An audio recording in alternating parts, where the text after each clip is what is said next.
tenemos una ley por partir.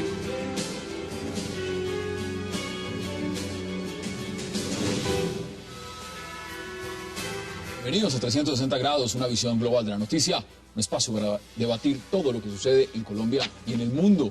Empezaremos esta noche 360 con un interrogante que se repite y repite en toda Colombia. ¿Deben los funcionarios públicos enfermos ser retirados de sus cargos?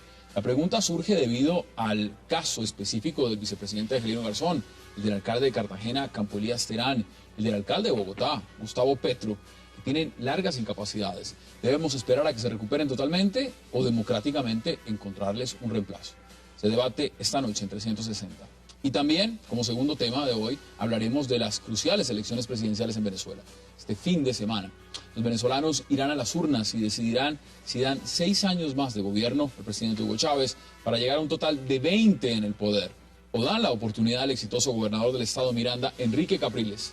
¿Qué le conviene más a los venezolanos, la continuidad del chavismo o la llegada del caprilismo? Esta noche lo debatiremos aquí en 360. No se vayan, en segundos regresamos con nuestros invitados. Tenemos una ley por partir.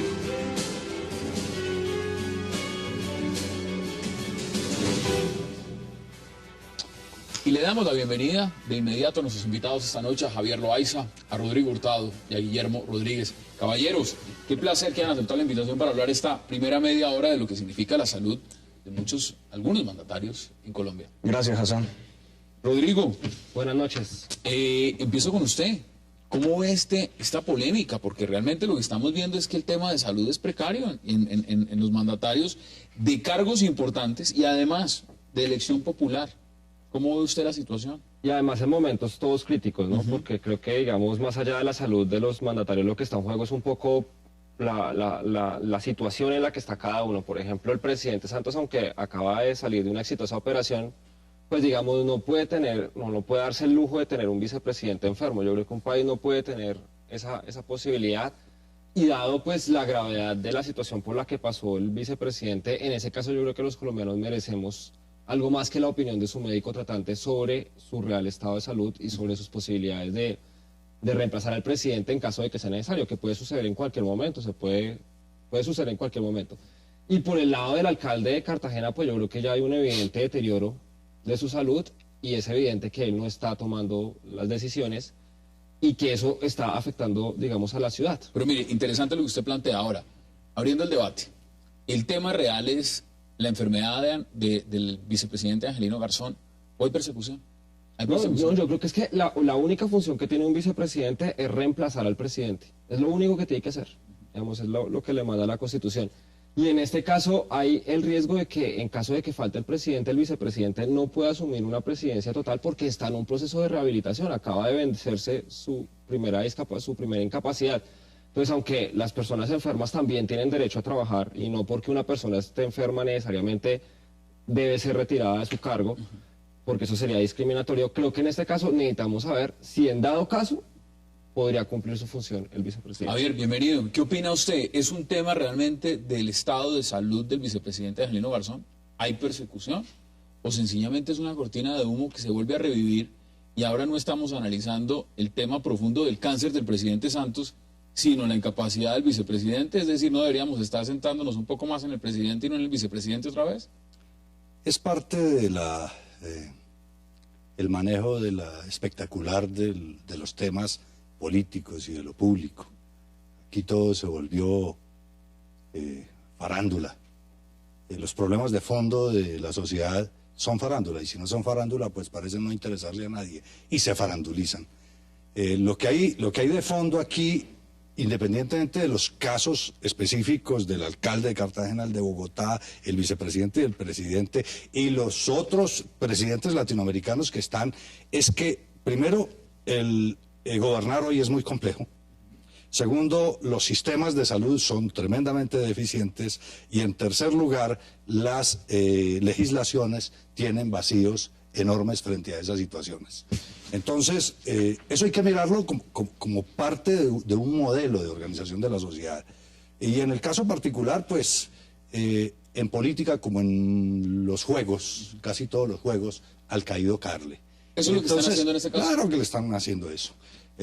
Por supuesto que están haciendo eso. Guillermo, bienvenido. ¿Qué dice usted al respecto? Bueno, esto aparte de ser un show mediático, que es claramente lo que está haciendo Roy Barreras, es algo de la teoría de los roles y juegos de poder propias de la política. Hay algo detrás que no conocemos y que la opinión pública necesita conocer. ¿Quién es el que está detrás de esta cortina que quiere usurpar funciones presidenciales? ¿Por qué es ese afán de sacar del cargo de vicepresidente Angelino Garzón? Esto tiene muchas connotaciones y vemos que son diferentes los casos, pero muy símiles. A inicio del siglo XIX sucedió en Colombia algo muy parecido cuando estaba el presidente Manuel Antonio San Clemente y fue usurpado de funciones porque tenía una amotricidad por un marroquín y fue abofeteado. Bueno, fue una situación muy... ¿Se usa el tema de la salud? Se usa. Constitucionalmente no hay ninguna obligación. ¿Pero usted ve crisis institucional en la vicepresidencia? No, porque es que el vicepresidente no es gobierno. Partamos de eso. O sea, podemos decir que hay crisis institucional si el presidente fuera parte del gobierno, pero es que el vicepresidente no es parte del gobierno. Su función constitucional es al existir un vacío absoluto del presidente, y tal no ha pasado. Veo que en la posibilidad que se planteara que el presidente Santos pidiera una licencia por estado de salud, y al no existir ese vicepresidente, pues quien asumiría ese rol sería el presidente del Congreso. Entonces vemos más bien... Pero por un periodo transitorio para convocar a la elección de vicepresidente. Ni siquiera elección. Pero lo que dice el vicepresidente, yo le encuentro mucha razón. Una cosa es una discapacidad y otra cosa es una incapacidad. Y él puede tener una discapacidad a raíz del accidente. Hay una persecución sobre todo en el tema del examen médico. Hasta desde el mismo Senado le han dicho al presidente del Senado, Roy Barreras, hombre, no insista más con el tema del examen. Se quedó solo. Es decir, ¿cómo lo viste en ese sentido?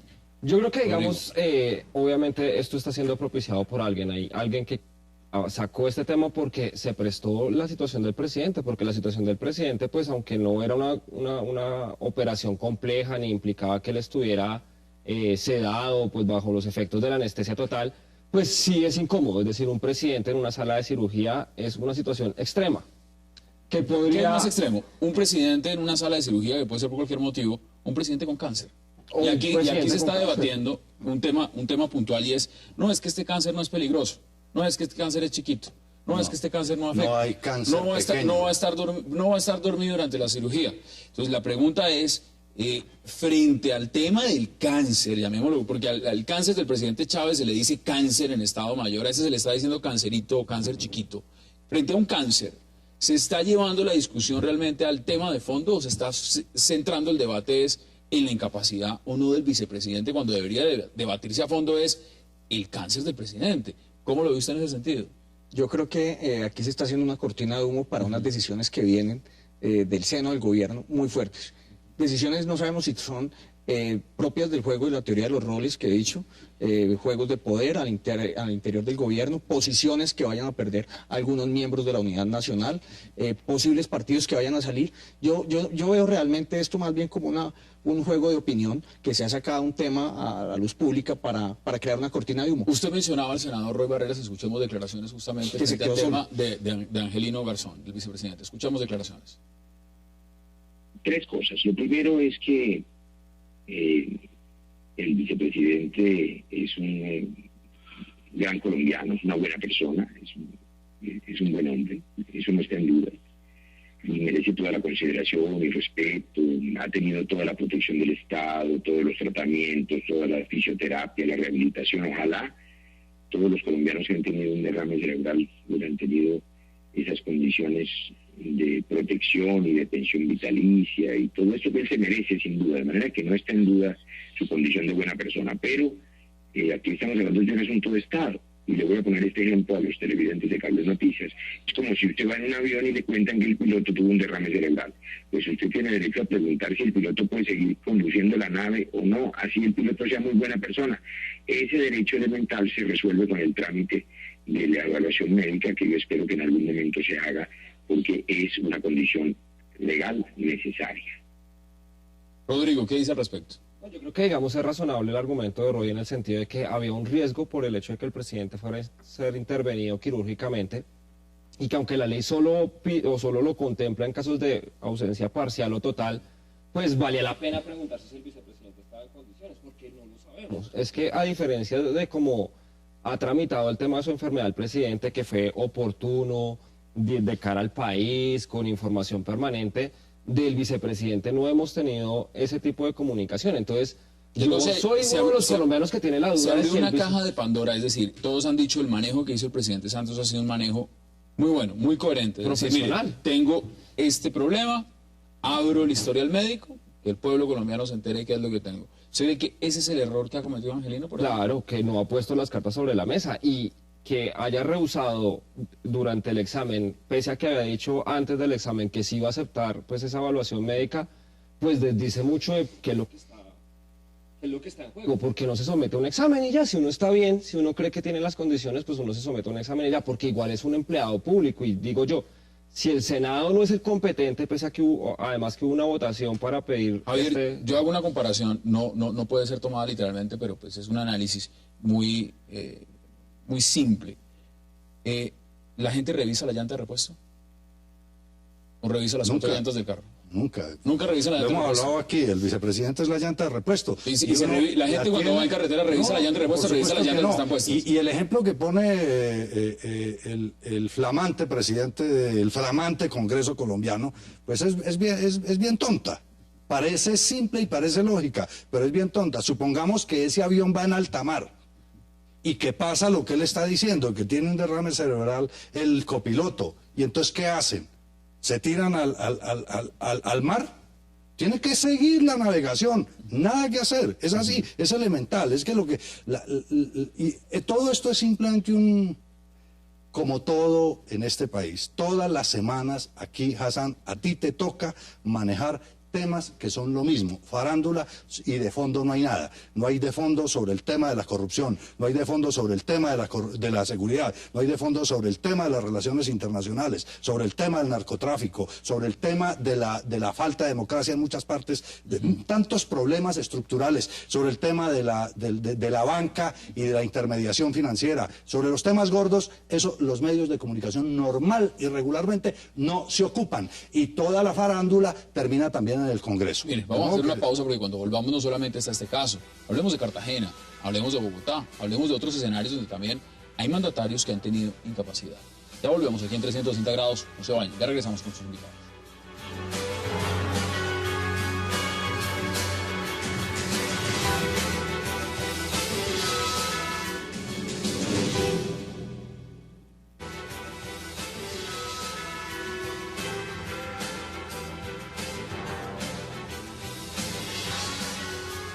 Regresamos a 360 grados. No solamente es el tema de lo que se está debatiendo abiertamente con la salud del señor vicepresidente Angelino Garzón, ahora el tema de la salud del presidente Juan Manuel Santos, está el caso de Cartagena, el alcalde Campo Elías Terán. ¿Cómo ve usted ese caso, Guillermo? Yo creo que es un caso muy similar a lo que se viene planteando en Colombia frente a la salud de los mandatarios, pero este caso es mucho más grave. Este sí es un caso calamitoso, en donde vemos que hay un alcalde que no está gobernando, un alcalde que no puede ya ni siquiera expresarse, en donde pues no hay una coherencia entre lo que él, su voluntad y lo que está pasando en el municipio, en el distrito. Y pues veo que los mitos urbanos que rondan alrededor de esto es que hay un gobierno en cuerpo ajeno. Y eso sí es muy grave. Está gobernando. Sí, claro, y eso es muy grave. Si usted mira una persona que tiene cáncer y le hace metástasis, es ya algo muy grave. Mira, hay dos versiones. Estoy en este momento, justamente mientras usted va exponiendo sus argumentos, leyendo el Heraldo, y lo que dice es lo siguiente. Hay una versión, por ejemplo, que está dando el concejal Andrés Betancourt. Durante sesión ordinaria del Consejo dijo lo siguiente: es un tumor cancerígeno que le apareció a Campo Elías Terán, hizo metástasis y ahora se encuentra en parte del cerebro, arrojando una expectativa de vida de sobre el 5%. Evidentemente, este pronóstico que dan en el Consejo es gravísimo. O sea, la hija lo desmiente inmediatamente y dice, mire, esto es un acto también de irresponsabilidad salir a dar un parte médico. Es decir, que tiene un lego, como dicen los médicos. hablando de que tiene alguien una expectativa de vida del 5%, pues es lo mismo, es lo mismo. El tema es que aquí, al final, lo que se resuelve en las sociedades es como se resolvía en las épocas de las monarquías: a rey muerto, rey puesto. Un gobernante que está incapacitado para ejercer, pues sencillamente debe ser retirado. Si está incapacitado, o debe renunciar, ese es el y punto. se reemplaza. Ese es el punto. En este caso, Si hay necesidad de llamar a elecciones, se llaman a elecciones. Y si no, pues entonces a quien corresponda que lo suba. Javier, lo que pasa es que constitucional y legalmente únicamente puede plantearse esa situación cuando hay una falta absoluta. Y si no hay una falta absoluta, pues el gobernante sigue ejerciendo. Lamentablemente para los gobernados, lamentablemente para la sociedad civil, lamentablemente para nosotros. Yo me pregunto, ¿qué tal? Y para la persona, el gobernante que está sufriendo. ¿Alguien se planteó qué mal. hubiera pasado si se hubiera complicado la intervención quirúrgica del presidente Santos? ¿Quedaríamos en manos de Angelino? ¿Qué pasaría? Yo creo que son situaciones que hay que sopesar. Mire, grave, el tema también tiene mucho que ver con la condición de cómo está la administración en Cartagena. Porque evidentemente, si un mandatario está enfermo o puede pedir incapacidad o pueden convocarse elecciones, lo que usted menciona es lo más grave, es si hay un gobierno ajeno. Es decir, mientras está la incapacidad, ¿qué está pasando con la administración de la ciudad? Yo creo que lo describió muy bien Juan Gosaín digamos, en sus declaraciones. Es más o menos que haya entrado la cueva de Alí Baba. Pues digamos, la variopinta alianza que eligió a ese señor Terán, que obviamente no es un partido en la que se esconden pues un poco de intereses muy poco claros, pues está aprovechando el tiempo que le quede. Si es poquito o harto, pues por eso se firman contratos y eso es lo realmente grave. Es decir, Y el alcalde dice que lo hacen a sus espaldas. que no Además, se había enterado. no sabe qué es lo que El está hecho ya pasando. de que no se entere es suficientemente grave para decir, ¿cómo así? Si usted no se entera de que están haciendo esto, ¿de qué más no se está enterando? Entonces yo creo que, digamos, la ciudadanía necesita claridad sobre esto. ¿Cómo es que un concejal aparece con un parte médico en el consejo diciendo que le queda 5% de vida? Esto debería ser un médico bajo un procedimiento arreglado. Si él lo hizo, si es como se ha planteado, es un parte médico, es precisamente porque el concejal tiene las potestades también legales de hacer eso, y eso es parte de sus funciones, de hacer control político al gobierno local. Y si él tiene, por un médico legista, ese dictamen, pues eso es legítimo. Hay que ver qué está pasando y qué hay detrás de esa administración. Desde lo local a lo nacional es donde uno hace la radiografía de la realidad política de nuestro país. Javier, El tema es que la salud, no solo de los mandatarios, sino la salud de este país ha colapsado. Eso es una muestra evidente. eso está clarísimo. Había en Facebook, me pareció muy simpática por lo terrible. El presidente lo diagnostican el lunes y lo intervienen quirúrgicamente el miércoles. A un colombiano lo diagnostican en enero y lo entierran en diciembre. Así ocurre para esa es la realidad. Pero mire, mirando también puntos que ustedes han puesto sobre la mesa, y hay un debate que se abre. Si un candidato que aspira a un cargo público con anterioridad sabe que tiene una enfermedad grave, digamos, debería cáncer, ser una inhabilidad. debería una inhabilidad hacerlo por supuesto. público inmediatamente y no aspirar al cargo. Acá hay un rumor, y el rumor es que sabía con anterioridad que tenía cáncer. Terán. En ese caso, ¿cuál es el diagnóstico? ¿Tiene que hacerse pública esa información antes? No, yo creo que no, porque, digamos, o sea, sí debía haber un mecanismo reglado en el cual cuando usted asumiera el cargo, pues tuviera que entregar un parte médico, como cuando uno asume cualquier cargo. Uno Y asume cuando usted va a una entrevista laboral le mandan a hacer examen médico. Examen médico. Un examen médico para ver si Dicen, tiene sus señor, tiene capacidades tanto, para ejercer ese cargo o no. Y las EPS Lo tienen eso único como que le precondiciones y todo eso. lo único que le exigen a este país a alguien para ocupar un cargo de elección popular es que le den Que lo elijan. que lo elijan, Sí. que la autoridad electoral le dé Pero, Javier, la certificación. justamente no ese es un componente, está faltando algo muy importante. Sí, por de supuesto, es de lo que tropicalismo, hablábamos es tropicalismo. no es desde lo que hablábamos desde un comienzo, son vacíos legales que no están resueltos. Y el presidente del Congreso, en vez de andar dedicado a tratar de ver si le toca la palomita presidencial, pues debería estar promoviendo un proyecto de ley para llenar un vacío de esta naturaleza. ya está, son dos cosas. Yo creo, en caso de que un candidato sepa que tiene una enfermedad terminal, debe reportarla, por supuesto. Ahora, también Pero hay casos es que usted menciona de un caso interesante personas... porque es el caso de Angelino Garzón, el vicepresidente. No solamente es la figura del examen médico, ha sido también la propuesta, aunque digan que no, y aquí ha estado el representante del Esforo Pedraza que ha propuesto Estuvimos acabar, con él en el y se ha debate. debatido el tema de acabar con la vicepresidencia, a pesar de que no afectaría a Angelino Garzón.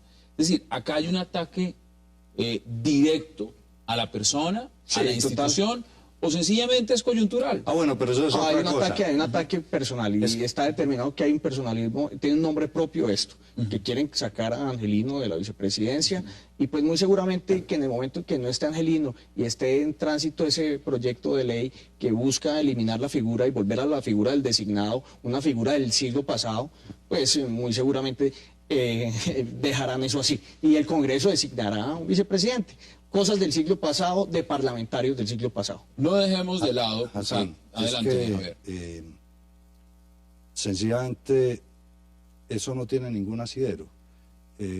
La posibilidad de que definitivamente se persiga, como de hecho yo sí creo que se está persiguiendo al vicepresidente, es que hay en el país casi un unanimismo en el gobierno. Hay un 95% de respaldo en el Congreso y la única voz disidente es el vicepresidente, aparte pues de los trinos del expresidente, pero y su equipo y sus amigos, pero de resto entonces el vicepresidente, lo que usted dice más o menos es como- muy incómodo y cualquiera que diga cualquier cosita que no le gusta a ese unanimismo, por supuesto hay que Pero tratar se lo de han querido mandar expurgarlo. de viaje, han querido nombrar supuesto. cargos internacionales. Por supuesto. Bueno, miren, hay otro tema, porque se nos está acabando el tiempo y vamos a hacer luego, a partir de las 8, el tema Venezuela, fuerte. El tema Bogotá, el alcalde Gustavo Petro, también se ha visto involucrado en un tema de incapacidad momentánea. Ahora, vale decir que en todos estos casos deseamos la pronta recuperación de todos los que estamos hablando, empezando por el señor presidente, el Temas señor de- vicepresidente, temas el del señor salario alcalde, humano, por el señor supuesto. alcalde de Cartagena y por supuesto también de todos, del alcalde de Bogotá, Gustavo Petro.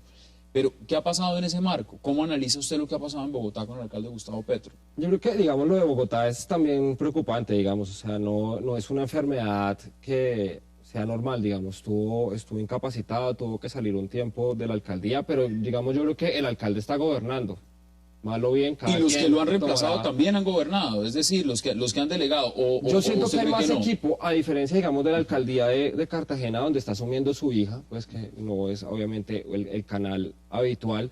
Acá hay un equipo, está Guillermo Asprilla, está Guillermo Alfonso, el secretario de Salud, digamos, tiene cuadros, digamos, y en eso, digamos, por lo menos hay una agrupación política que es progresista, es claramente Se identificable. lo ve más estructurado. Sí, digamos, creo que sí, hay un cambio, pues será menos traumático que en el caso de Cartagena. En el caso de Cartagena, sí, esto es como cuando se cae la piñata y todo el mundo entra a ver qué alcanza a coger. Cambio, yo creo que en el caso de Bogotá, digamos, No, además, hay ese más institución. planteamiento es erróneo. ¿Usted está Ese de acuerdo? Sí, no, ese planteamiento es eso no es cierto, porque las mismas estructuras institucionales que tiene Bogotá las tiene Cartagena. El mismo cuerpo ajeno que hay en Bogotá, que hay en Cartagena, puede entrar en Bogotá. No vaya a dejar Claro. de lado la crisis, Y la lo mismo crisis puede de pasar en el gabinete en tema Bogotá nacional. y el cambio de Desde funcionarios luego, y todo lo demás. todo eso puede Es decir, pasar. Pero el tema sí es claro, no podemos confundir un tema de motricidad del vicepresidente que tiene plenas funciones mentales y psíquicas a confundirlo con el tema de Campo Elías Terán, que es una persona que tiene metástasis, que tiene un tumor y que ya casi pero mire, le dan un 5% un tema de importante vida que se abre al también tema del alcalde. en ese debate. Mire, el caso de Angelino es un caso particular porque evidentemente es un cargo elegido por elección popular. En el caso del alcalde Gustavo Petro, en el caso del alcalde Campo Elías Terán en Cartagena, ellos son elegidos por elección popular, pero su gabinete no. No, y ninguno de sus funcionarios. Exacto. Entonces, es decir, cuando se entra a reemplazar a este funcionario, pues está gobernando alguien que no fue elegido popularmente. Pero digamos, en el caso de Bogotá, será el Partido Progresista o la agrupación progresista la que mande una terna y de ahí se decide y todo eso. Pero digamos, en el caso de Cartagena yo veo la responsabilidad política más difusa. Hay quien responde, el Partido de la U, el Partido Pero es, también, Conservador. pero es también el tema de la corrupción que hay en Cartagena, Claro. la difícil coyuntura que vive la ciudad, que se busca justamente la elección de un alcalde que pueda resolver los problemas y lo que se termina viendo es que se agudiza aún más la crisis. La corrupción es en todo lado. La corrupción es en todo lado, Hassan. Y uno no puede centrar que es que los costeños son más No, corruptos que los evidentemente cachacos no. y menos corruptos que los paisas. No, la corrupción está en todos lados. Y yo considero que si hay un asunto que está en la ley tipificado, como es la vacancia absoluta, pues inmediatamente están los mecanismos legales. ¿Cuáles son?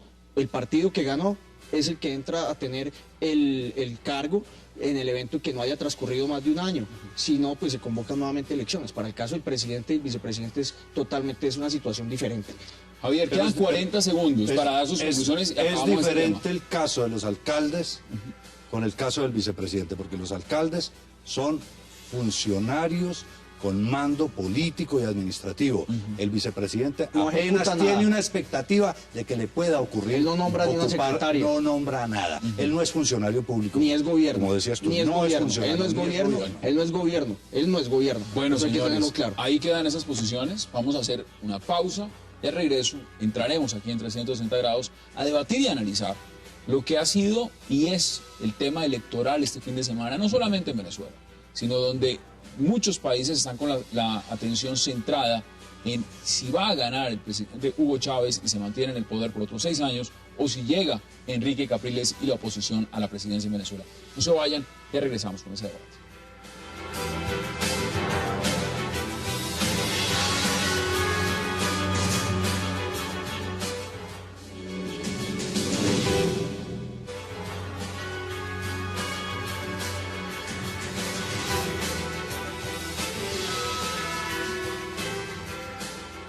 Regresamos a 360 grados y estamos viendo las imágenes de lo que ha sido esta campaña, cierre de campaña también en Venezuela por parte de las toldas del presidente Hugo Chávez y también de la oposición de Enrique Capriles, representadas por Enrique Capriles Radonsky. El marco es que las elecciones ya son el día domingo y evidentemente no tiene una implicación únicamente en Venezuela, sino en la región. Para eso le doy la bienvenida porque según esta mesa también Ronald Rodríguez. Ronald, bienvenido y gracias por aceptar la invitación. Gracias por la invitación, Hassan. Mire, antes de que hagamos un análisis profundo de lo que ha sido este cierre de campaña, debo admitir que me encontré con un artículo muy curioso en BBC. Dice lo siguiente: el manual para enfrentar la derrota. Y yo le quiero, antes de que empecemos a ver el proyecto de lo que pueden ser las encuestas, las últimas, ¿están preparados estos bandos para la derrota? ¿Están preparados la oposición para la derrota o está preparado el chavismo para la derrota? Yo creo que sí. En el caso de la derrota de la oposición tiene un panorama muy, digámoslo así, brillante en el corto y en el mediano plazo. ¿Por qué? A diferencia en el 2006, cuando Chávez tenía todo el poder absoluto, que gana las elecciones, tenía una asamblea que le era chavista y tenía un proyecto que se fundamentaba en los 5 motores en ese momento. En este momento no tiene todo eso. En este momento la asamblea, digamos que está más o menos equilibrada. En este momento vienen unas elecciones regionales el 16 de diciembre y unas elecciones municipales en abril del próximo año, lo que quiere decir que el proyecto de la oposición continúa. El estado de salud de Chávez le abre la posibilidad a Capriles de ser el candidato de la oposición omnipresente, es decir, en el régimen venezolano, si el presidente sale de gobierno durante los 4 primeros años, se tiene que llamar a elecciones en menos de un mes, lo que quiere decir que la oposición con Capriles tendría el candidato ya listo, mientras que el chavismo tendría que preparar su Buscar ese candidato. heredero.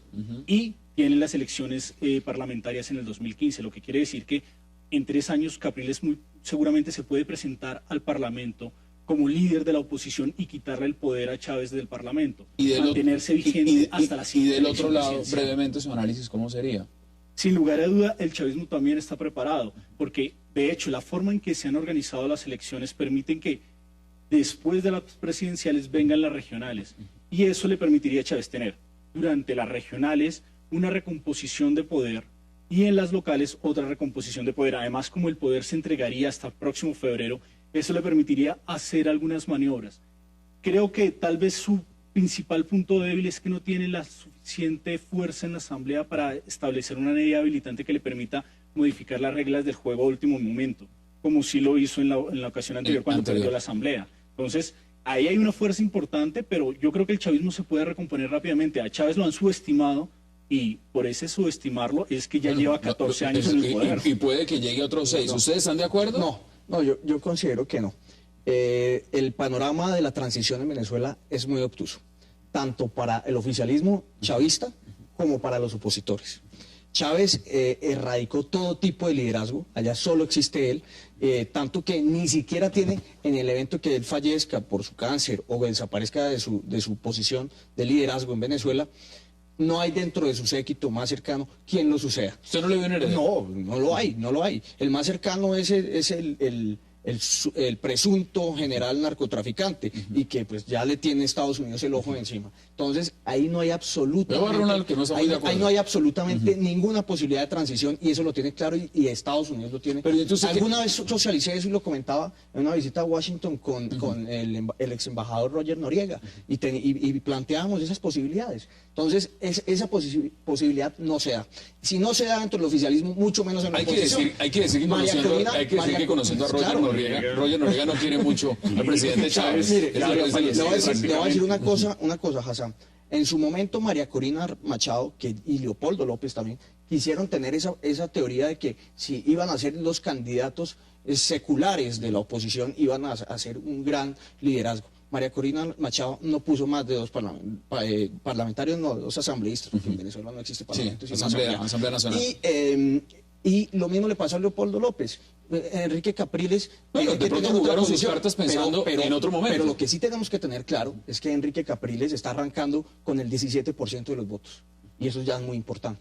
¿Qué dicen ustedes al respecto? Yo creo que nadie está preparado para salir derrotado en una elección. Pero uno de los dos va a salir derrotado. Es decir, aunque uno contempla siempre la posibilidad de salir derrotado, uno asume que va a ganar. Y creo que en este momento, digamos, cuando las cosas están tan parejas entre los dos candidatos, pues esa posibilidad está totalmente renunciada. Ahora, lo que debería es funcionar las instituciones para que en caso de que cualquiera de los dos funcione, y ahí es donde yo veo, digamos, que puede haber sectores muy radicalizados, digamos, dentro del mismo chavismo, que dificulten eso, porque pues es que, digamos, lo que se están disputando es el botín petrolero que significa Venezuela. Entonces, los unos lo tuvieron un tiempo, los otros lo tienen ahora, y pues no lo van a saltar tan fácilmente como uno esperaría.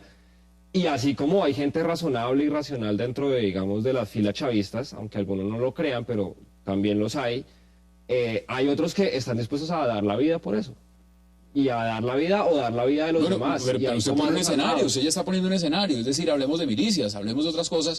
Pues, ¿qué pasa si pierden? ¿Están preparados para esa derrota? Pues, digamos, por lo que he leído de algunos de ellos, de estos militantes, incluso de grupos chavistas, pues obviamente no contemplan la posibilidad y cuando lo contemplan dice, pues los vamos a defender como sea. Javier, ¿qué dice usted? Yo creo que ambos, la situación sí es muy compleja porque precisamente como está tan pareja la situación de acuerdo con las encuestas, pero ahora hablamos de las encuestas, porque un factor clave de las encuestas es el factor miedo. Pero en relación con la pregunta, creo que la situación es muy compleja porque de acuerdo con las encuestas, ambos estiman que van a ganar y ambos se sienten desde ya triunfadores. Y ambos están preparándose para defender a como de lugar el triunfo. Pero a como de lugar. A como de lugar ahí ya empieza a haber diferencias. ¿Cuáles son las diferencias? El a como de lugar en el chavismo es porque ahí hay una cosa es Chávez y el chavismo, ¿no? Y otra cosa es la oposición. El chavismo, por supuesto que se apoya fundamentalmente en 2 cosas y es la manipulación de la institucionalidad. En todo sentido lo ha hecho de manera consistente y permanente y lo va a seguir haciendo y lo ha anunciado. Y segundo, la fuerza. Son los 2 elementos centrales sobre los que se apoya el chavismo para no dejarse arrebatar el poder. Mire. Y de parte de la oposición, las herramientas fundamentales son 2. Son la unidad y la gente en las calles. La movilización. La capacidad de movilización de la gente y la comunicación. Esos son los factores con los que ambos están tratando de afrontar tanto el defender un eventual triunfo del uno o del otro o el proteger y atajar que el otro lo vaya a que veamos también apabullar. Declaraciones. ¿Qué es lo último, por ejemplo, que ha dicho en este caso el candidato de la oposición, Enrique Capriles Radons? Que veamos declaraciones.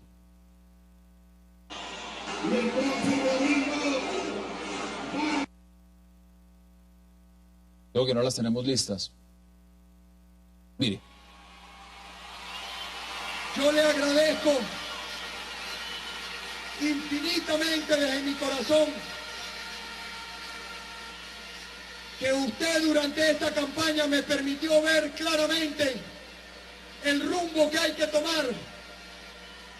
El rumbo es el amor, no el odio. El rumbo es la luz, no la oscuridad. El rumbo es el compromiso y el amor al pueblo, no el insulto ni el odio.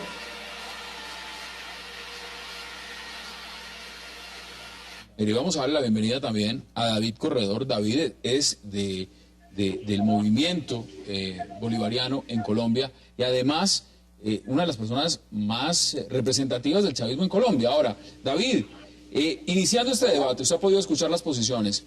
¿Están preparados en el chavismo para una eventual derrota si se llega a dar? Es posible, evidentemente, no estamos diciendo que vayan a perder. Si se llega a dar, ¿estarían preparados ustedes para una derrota después de estar 14 años en el poder?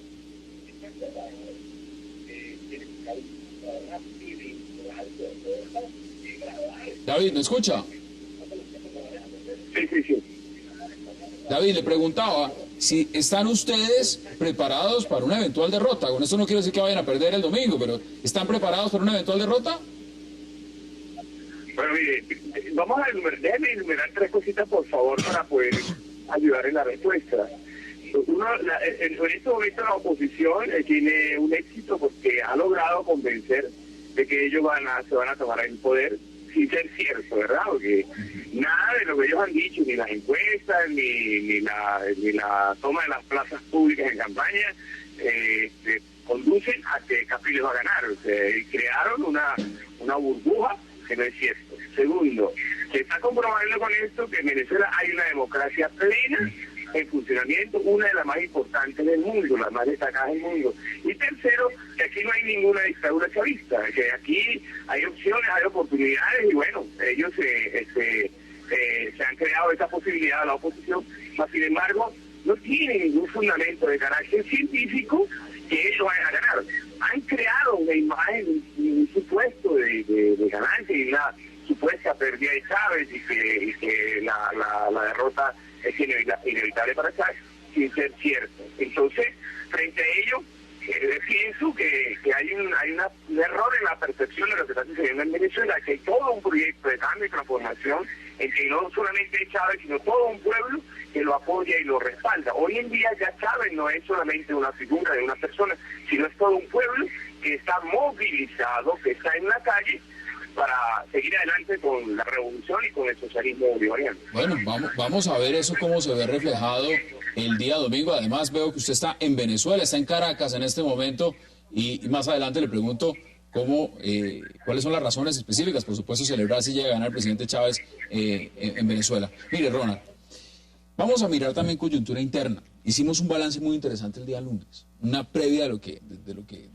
representa estas elecciones, y no quiero dejarlo pasar de lado en esa medida, porque estas elecciones, ¿cómo se ven desde afuera?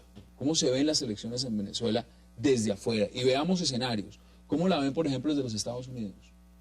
Desde los Estados Unidos, pues, están haciendo un compás de espera. Sin lugar a duda, con la posible llegada de la oposición, si se diese el caso, pues, creen que pueden restablecer una relación. Sin lugar a duda, Chávez ha sido traumático. Es más, yo creo que Chávez ha sido utilizado por otros sectores en América Latina para una confrontación directa con Estados Unidos y generar, digamos así, un aislamiento de Estados Unidos a partir de una lógica que es natural en América Latina. En América Latina, Estados Unidos, hay varios sectores que no lo quieren, y el proceso de integración en América Latina necesitaba, digamos, retirar un poco la imagen de Estados Unidos, y para eso se utilizó a Chávez. Yo creo que Lula utilizó muy bien a Chávez en esa confrontación y se valió de esa confrontación.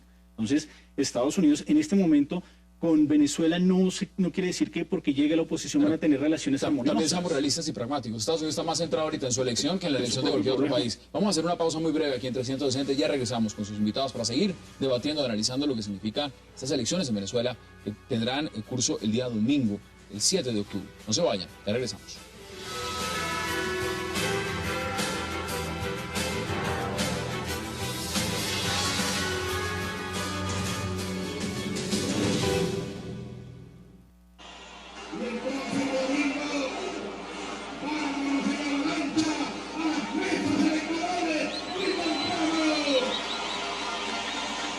Para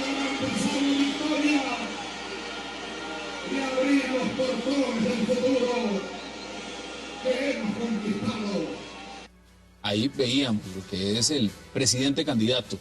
¿Qué dice usted al respecto? Ah, bueno, Javier, sobra decir, porque David Corredor prácticamente dijo todo lo contrario a lo que había dicho usted, por Javier. supuesto, Absolutamente pues se fue por la otra dirección. Dijo, pero claro, es que allá hay democracia, es que allá hay todo. Cuando uno no quiere ver, pues no ve. Eso es sencillo. Pero mire, lo primero es que las encuestas dan relativamente un empate, sin embargo hay encuestas últimas que hizo una Consultores 21, es que le preguntaron a la gente, bueno, ¿por quién votaría? ¿Por este o por este?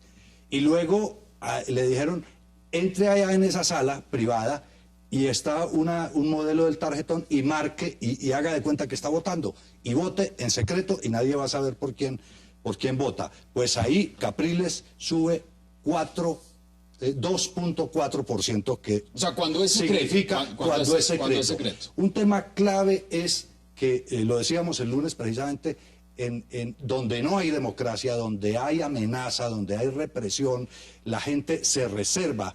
Si a la gente le da miedo en la propia casa hablar de política, con los vecinos hablar de política, pues mucho más temor le da hablarle a las encuestas. Pero entonces te quiero decir, primero, por las encuestas hay la posibilidad de que gane Capriles. Por las marchas, Chávez reunió en Caracas para el cierre una gran marcha, por supuesto, pero con 5.000 buses que llevaron, y llevaron de todo el país a Caracas para una sola marcha. Y en cambio Capriles fue a todo el país y en todas hizo unas grandes marchas, incluida pues el cierre de campaña. Yo creo que Y hay otro tema interesante, es para terminar, que no tiene nada que ver no es nada científico y no es nada, pero que puede ser simbólico y que puede ser. Es que por un lado la gente está cansada precisamente de esa confrontación, por un lado, y por otro lado la venta de gorras de la campaña de Capriles ha sido 5-1 de la venta de gorras de ¿cómo ve usted esa posición? No, vamos a empezar a mirar también lo que es un tema anecdótico. ¿Qué dicen? Pues yo creo que, digamos, acá los que más expectantes tenemos que estar es precisamente los colombianos, porque yo creo que una eventual derrota de Chávez significa que se le cae una pata a la mesa de diálogos con las FARC. No, si se cae una pata, no se cae. Por Dios. Es decir, no digamos, ¿cuál será con todo la respeto, garantía? pues no digamos bobadas. La garantía para las FARC es la existencia de Chávez. Eso no es cierto, Hassan. Eso no es cierto, y eso no, la tendencia jamás, ni siquiera Chávez hizo los acercamientos con el gobierno colombiano. Fueron diálogos secretos que el mismo presidente Santos hizo con las FARC.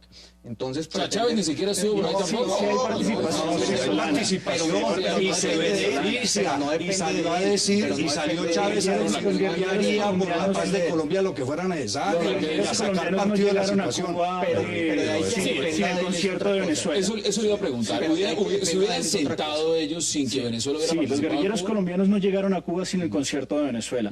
Y en efecto, las FARC consideran a Venezuela y particularmente al presidente Chávez como uno de los, digámoslo así, sectores con los cuales puede tener ciertas cercanías. Pero eso no quiere decir que si gana en Capriles se acaba el proceso de paz. Yo creo que el proceso de paz en Venezuela no es un asunto de ideología, es un asunto de Estado. Y independientemente cualquiera de los dos líderes que esté, va a querer la paz para Colombia y va a trabajar por ella. Pero es el ejemplo de Contadora. O sea, el prestigio internacional que le da a un país ayudar en un proceso de paz es muy alto. Y Venezuela quiere ese prestigio. Sin embargo, pues obviamente sí es más fácil con Chávez que con Capriles. David, ¿qué dice usted al respecto? ¿Usted cree que se caería una pata de la mesa si gana Enrique Capriles esas elecciones presidenciales? Bueno, oye, me da pena contigo, Hassan, y me encanta la invitación que siempre nos hacen a nosotros para participar en estos diálogos, pero me parece que estoy asistiendo a una reunión de futurólogos y hablando sobre supuestos hechos que realmente están muy alejados de la realidad. Y las encuestas y la realidad electoral es más o menos una proporción 60-30.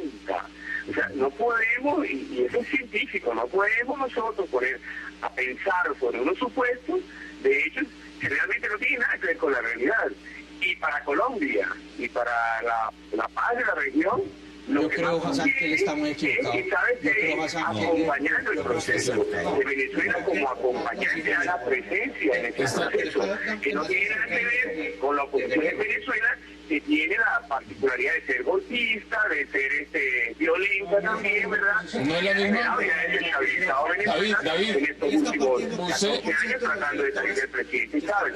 No sigan soñando, no se hagan ilusiones sobre algo que está alejado de la realidad. Vamos por partes, porque lo que está diciendo David evidentemente ha provocado reacciones en la mesa. ¿Quién quiere empezar a contestarle a David?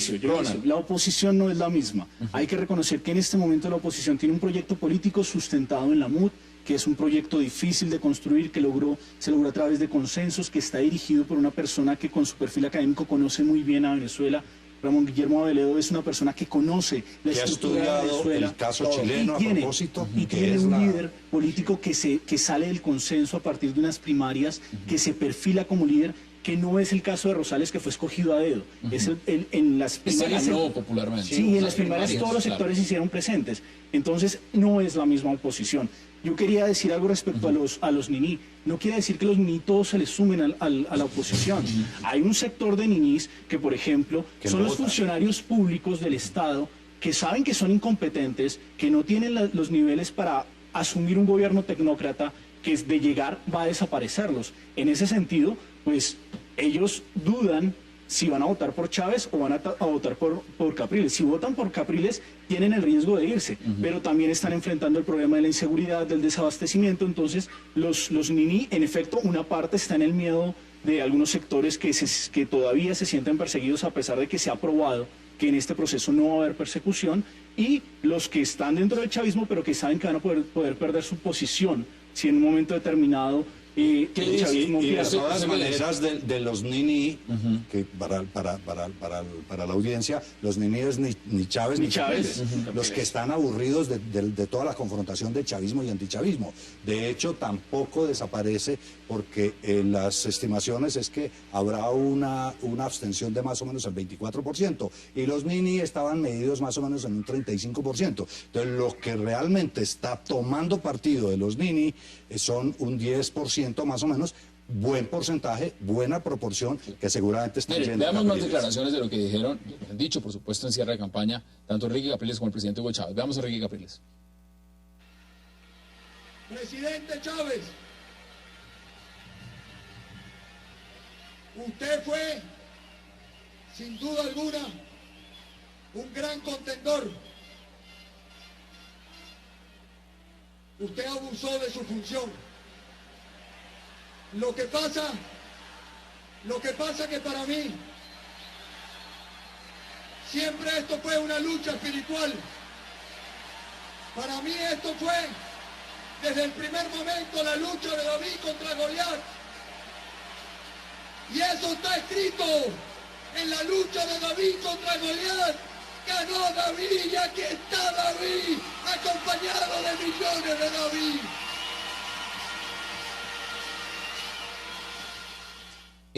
Un punto importante, Javier, David dice que esas encuestas suyas no están como muy claras. Que no las hizo Javier. Es que yo no las hice. Pero bueno, no las hice. Javier las trajo. Pero podemos, pues, seguramente él está siguiendo las encuestas de Jesse, ¿cómo se llama? Que tiene Jesse Chacón, que tiene su propia encuestadora, y entonces esa es la que lee. No lo ha hecho mal. Las mal. encuestas de Jesse Chacón no dan los resultados de David. Pero por supuesto que pero yo veo acá a David que también está pendiente. David, ¿qué dice usted?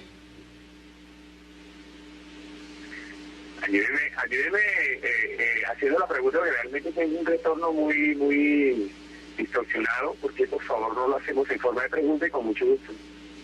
Bueno, miren, acá hay un tema y es el marco también de lo que ha significado los cierres de campaña.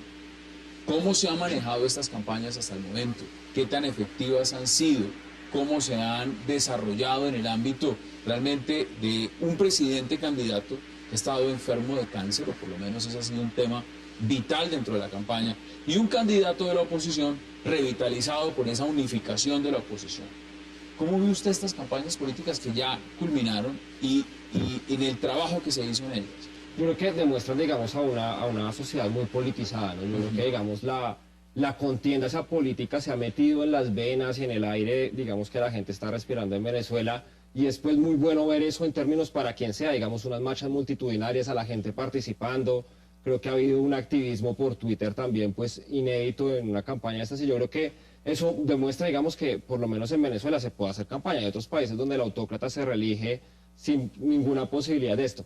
Ha sido una campaña muy difícil, evidentemente, no es lo mismo tener cadenas de televisión todo el tiempo ilimitado a tener 3 minutos pregrabados, o a tener el músculo pues de las misiones para movilizar a la gente que no tenerlo. Entonces, digamos, yo creo que es, digamos, es un escenario típico de una autocracia, digamos, donde un hombre encarna una esperanza de mucha gente que lleva mucho tiempo esperando que haya un cambio. Y yo creo que hay gente que está dispuesta a defender el status quo actual muy fuertemente, y creo que la diferencia va a ser muy pequeña independientemente, digamos, de las encuestas. Bueno, yo ya tengo vista la encuesta de Javier. Vamos a ver esa encuesta qué tanto es real o no. Hagamos una pausa muy breve aquí en 360 y ya regresamos con nuestros invitados. No se vayan.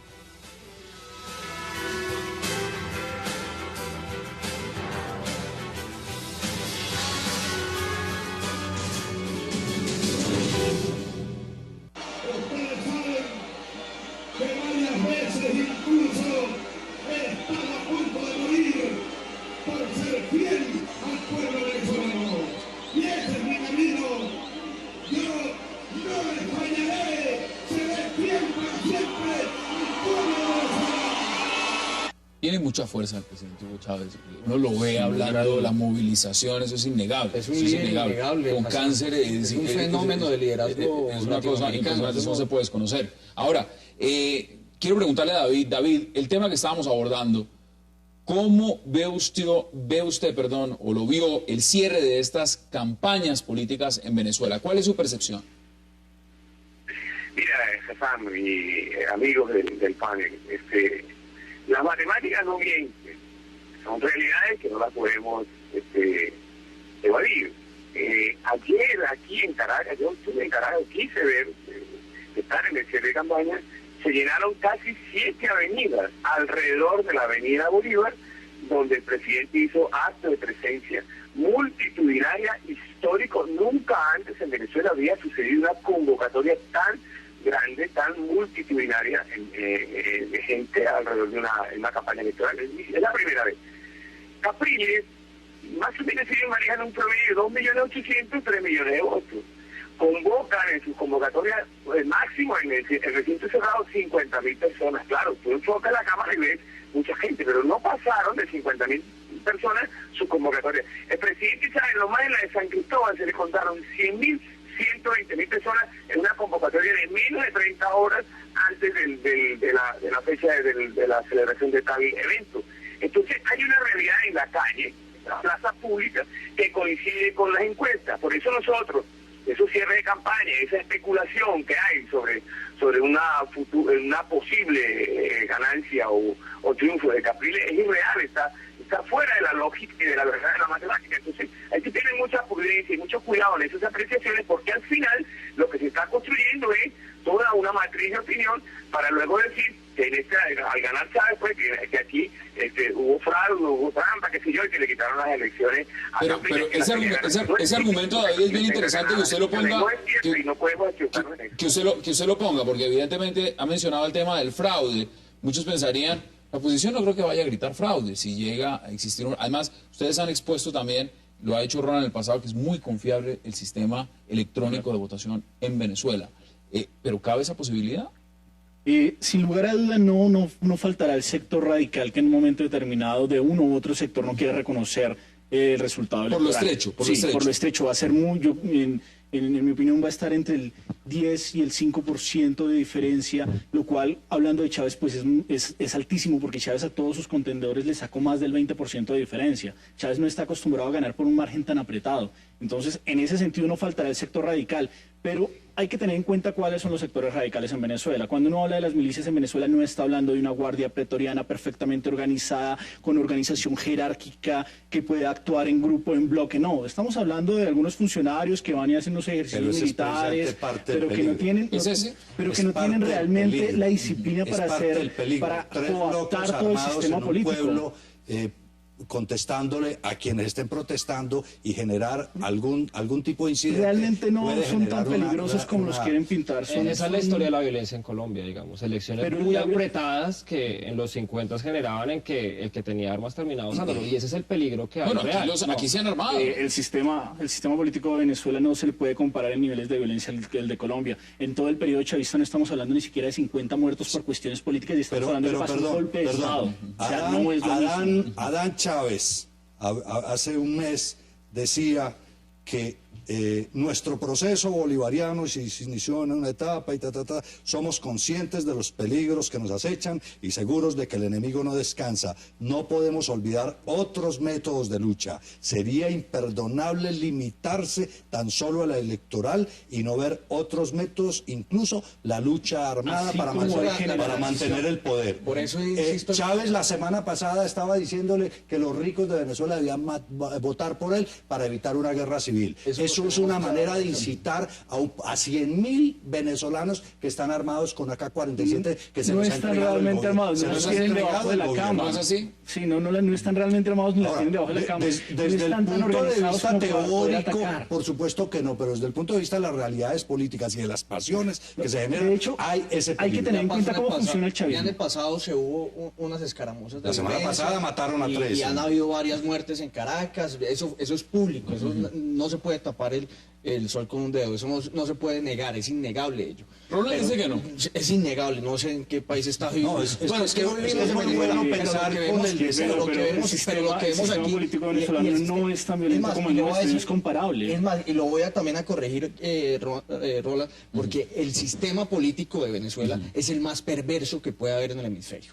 Se controla desde Boca Ratón, Florida. La empresa se llama Smart Media. Es una empresa que maneja absolutamente todo. Ya saben quién vota y quién no vota. Personaje que no vote, que sea del oficialismo, lo están llamando. No, Señor, no. ¿vota Uno o no puede, o uno se no queda- puede Eso decir está que el comprobado sistema en Smart electoral Media, venezolano Smart Media, y lo manejan no desde es Boca Ratón, seguro. Florida. La OEA en su momento lo reconoció, ahora el Centro Cártel hace La lo mismo. OEA, bueno, cuénteme no usted se qué puede poder decir tiene- que qué el dientes sistema tiene la OEA. venezolano, no hay un organismo internacional que haya hecho, se hizo fraude en Venezuela en algún momento. No La hay OEA un- hizo la- no, En no lo general, puede hacer. en general, incluso hasta No existen las pruebas. hasta la oposición está diciendo que es confiable. Lo que no quiere no decir creo es mucho que eso, sea 100% confiable. Yo no creo eso. Número uno. Y número dos, Usted me corregirá. tampoco se 14 puede elecciones negar. en 16 en 14 años. contando una revocatoria de alcaldes. Bueno, 16 y las elecciones en primarias 14 de este años. año. Es decir, si no tienen un sistema, por lo menos de última tecnología, entonces... No, es una última tecnología. Eso no nos No, no, garantiza. no, no, En no, Colombia no, no, no, decíamos, me refiero por eso, me en refiero Colombia es- decíamos que la fiscalía electrónico. colombiana debía ser perfecta con el caso de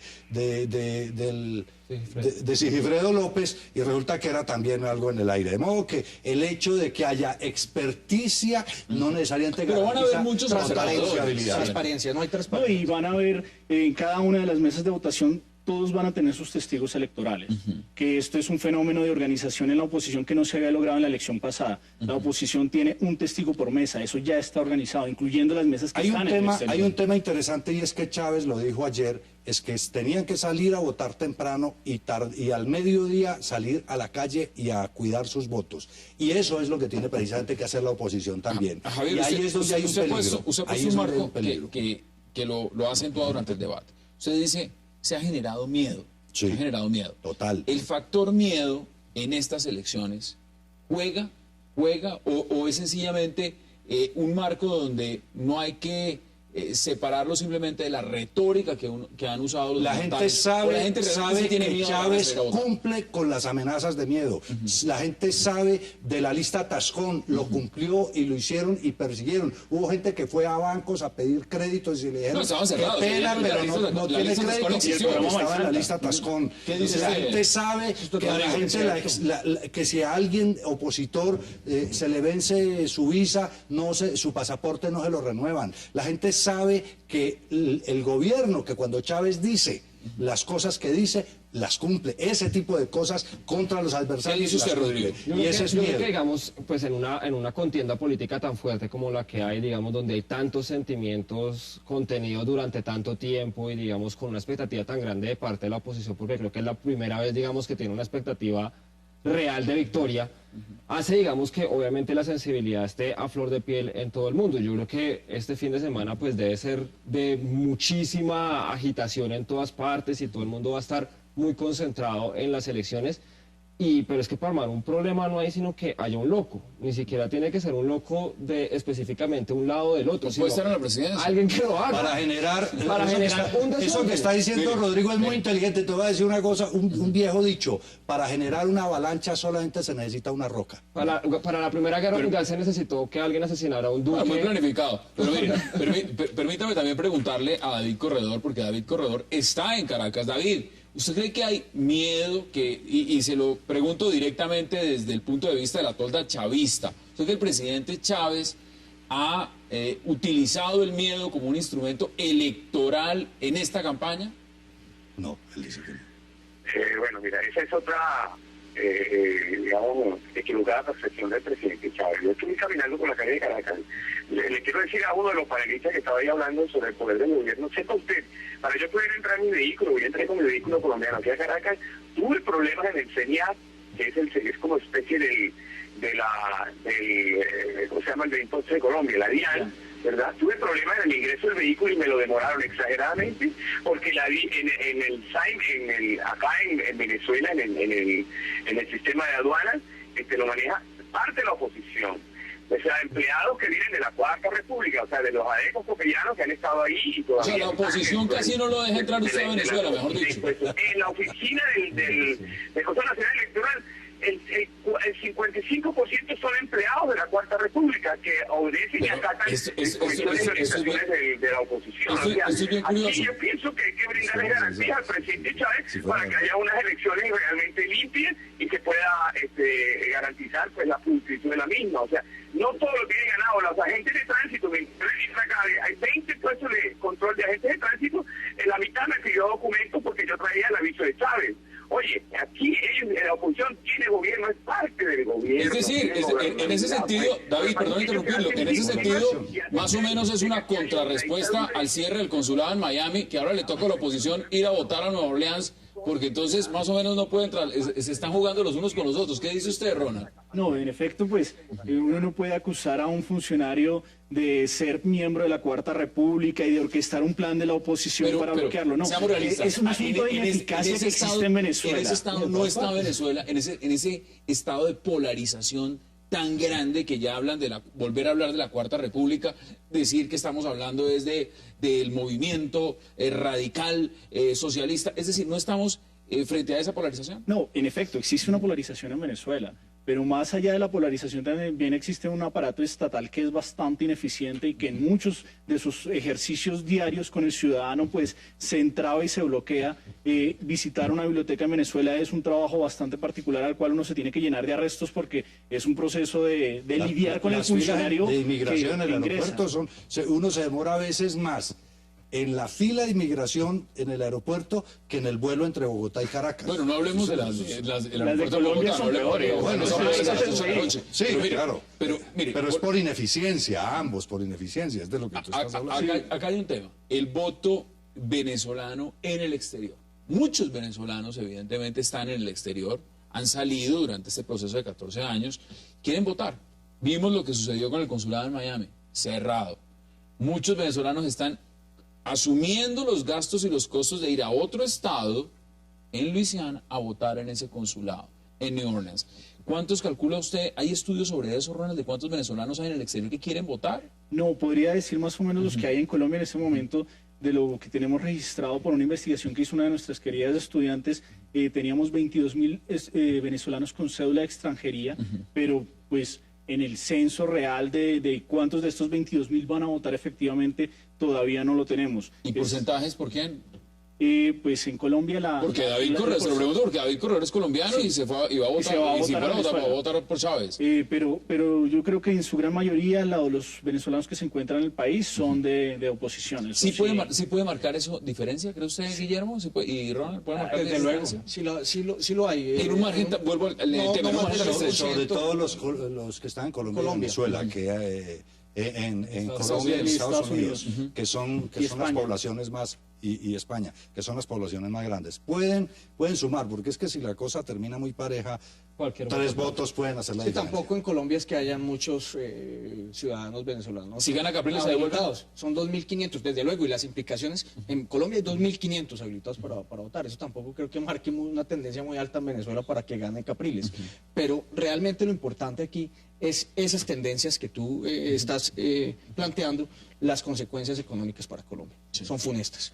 Debo de aclarar. Y el tema petrolero, claro, por ejemplo. Claro, el tema petrolero y la inversión, porque los grandes inversionistas venezolanos están en Colombia. De hecho, la burbuja inmobiliaria que vive hoy Colombia, que es un metro cuadrado demasiado elevado, se debe a los grandes inversionistas venezolanos que ven en Colombia una opción para invertir Bueno, en con finca Petrolera ha raíz. ido muy bien. Mire, veamos más declaraciones de lo que ha dicho el candidato de la oposición, Enrique Capriles Radonsky.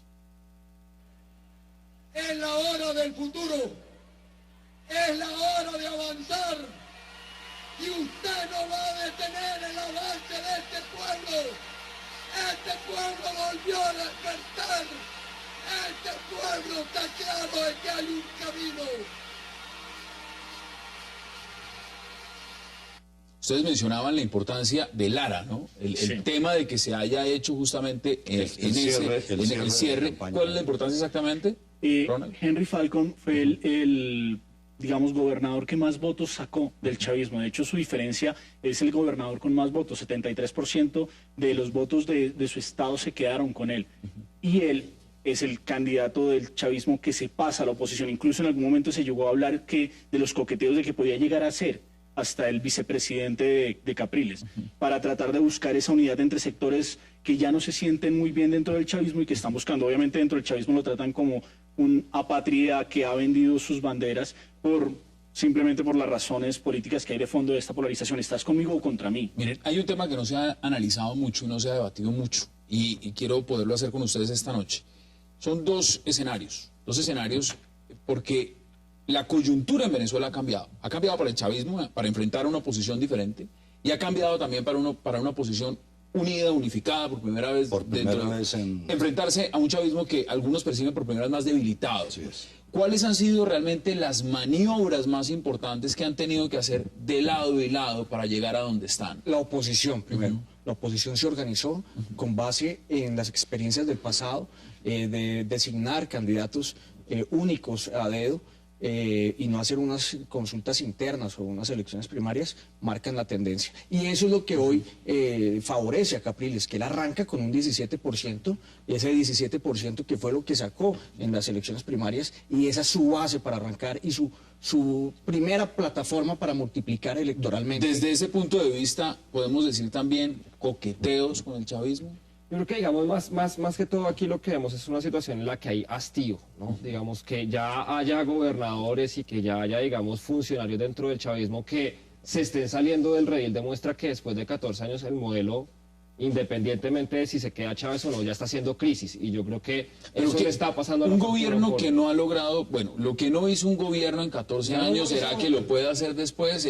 No en Venezuela, en cualquier país del mundo, en cualquier. Es saludable para una democracia que una persona dure 14 años. Pero es claro que es lo que él va a hacer, él va a seguir haciendo, de lo que ha hecho va a seguir haciendo más de lo mismo. mismo. 2030, pero de lo que no ha 2030. hecho es bien importante, de lo que no ha hecho es todo el tema de los consejos comunales. Está creando, y para eso él gana y va a montarle, porque sabe que no va a ganar ni todas las alcaldías ni todas las gobernaciones, gane o pierda el chavismo.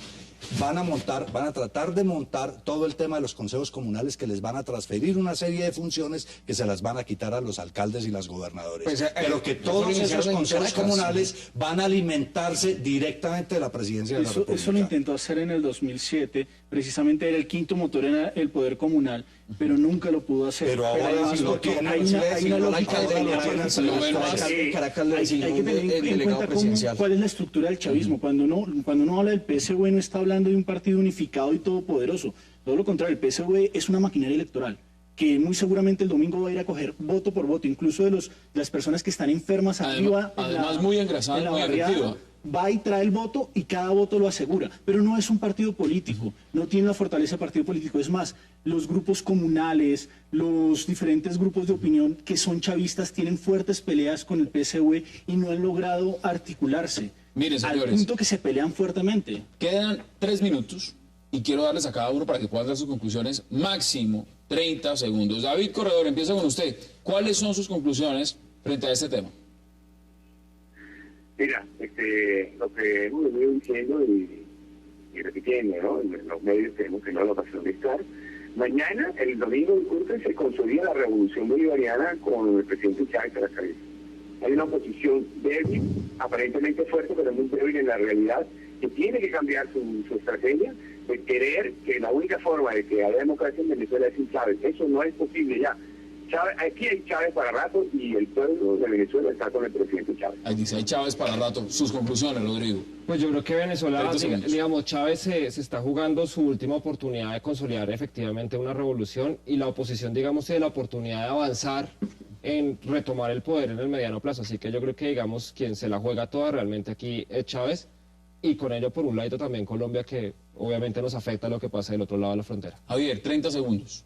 Yo creo que gana Capriles y dos cosas, que gana Capriles y que no le van a entregar el poder. Pero aún si ganara Chávez con un resultado como el que acaban de decir aquí, creo que Chávez, aún ganando, pierde. Va a perder porque llegó a su ciclo y empezó a caer, y su caída, no solo por la enfermedad, por la incompetencia, por la ineficiencia, por la corrupción y todo lo demás. Y por otro lado, la unidad y el activismo de la gente en la necesidad de construir democracia y libertad está creciendo. 30 segundos, Guillermo, sus conclusiones. Bueno, yo considero que está muy parejo el debate electoral en Venezuela.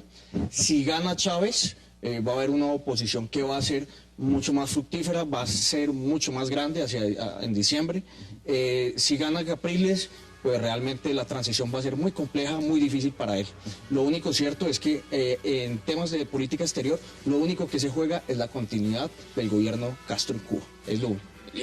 Sí, si sobrevive o no, por lo menos están diciendo algo. Ronald, 30 segundos y concluyes este debate. Yo creo que esta campaña lo que demostró es que por fin hay una oposición organizada, hay un buen trabajo, han logrado espantar el miedo de las urnas, hay que creer en el sistema político venezolano. Lo que llamaría la atención es que el programa de los primeros 100 días del candidato de la oposición tiene debilidades fuertes y ahí es donde están las fisuras. Incluso llama a hacer la depuración de los cuerpos policiales en los primeros 100 días. Todos sabemos que eso es un proceso que no va a durar 100 días. Y así con varios de los puntos que toca. Yo creo que el candidato de la oposición, que no va a ganar las elecciones muy seguramente este domingo, sí tiene que trabajar para continuar fortaleciendo la oposición de cara a las regionales, locales y a las legislativas del 2015. Señores, ha sido un verdadero placer. Gracias por haber aceptado esta invitación y evidentemente sé que estaremos el domingo muy pendientes a esos resultados en Venezuela. A ustedes, gracias por acompañarnos. Tenemos una cita de nuevo aquí en 360 grados el día lunes para seguir analizando, debatiendo con diferentes posiciones toda la agenda política, no solo de Colombia, sino del mundo. Hasta una próxima oportunidad.